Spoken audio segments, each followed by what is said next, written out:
When it comes to Star Wars, whenever there's a lot of fans waiting for that next thing that you're going to create, there's always that pressure of not wanting to let them down. There was quite a bit on this film that was a challenge from both a technical standpoint and conceptually. How are we going to make this something that people are going to remember and love?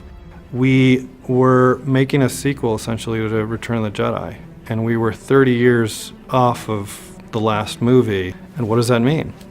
Does it mean that we're seeing all new things? Does it mean that we are really watching a Star Wars movie with all those things that we know and love? Specifically as an art director, I think our first and foremost job is to visualize the story that the director or the writer is trying to tell. And Modo is a great storytelling tool.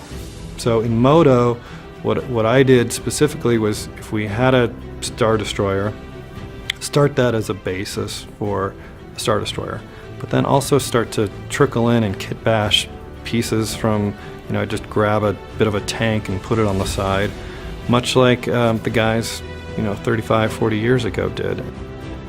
I think the Falcon chase was one of those things that it was very challenging in the sense that we had to fill up that entire world.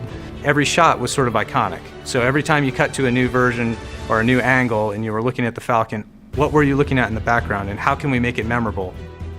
One thing about Star Wars assets and vehicles is they look dirty. That's one thing that we've all come to kind of know and love. And being able to paint that dirt onto the Falcon in such a way that we could layer it and through a shader where it's actually going to look the same to the guy who's painting it, working in Mari, to the guy who's actually lighting the shot in Katana, and being able to look at it in a way that is really representative of how it will look in the shot is a huge benefit. We'd heard the narrative that, of course, there are a lot of practical effects in The Force Awakens, to the point where people felt maybe that there weren't that many visual effects, but of course there were. BB-8 is an interesting example of a character that was created really to be physical and real and to be there on set, and they made several different versions that the actors could interact with. And we had, a great reference to go from so that he felt like a one-to-one match to what they had on set. We had a request late at night. JJ had decided in editorial that he wanted to flop a shot with BB-8 in it. And it was just a simple shot of BB-8 exiting frame. And it seemed like it was going to be no big deal. And we thought, well, all we have to do is paint his rig out and everything will be fine. Unfortunately, we realized BB-8 is asymmetrical and you'd notice if his head wasn't going the right direction. So we needed to change his head. Unfortunately, we hadn't planned on doing a digital BB-8 in this case.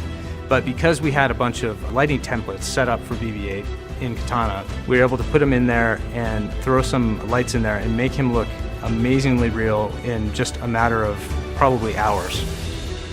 One thing we know we're going to get in Star Wars is we're going to get a lot of blaster fire. We, of course, have animation that puts in blasters because they have to do specific things in the shots, and then we have our effects TDs who render even more blasters.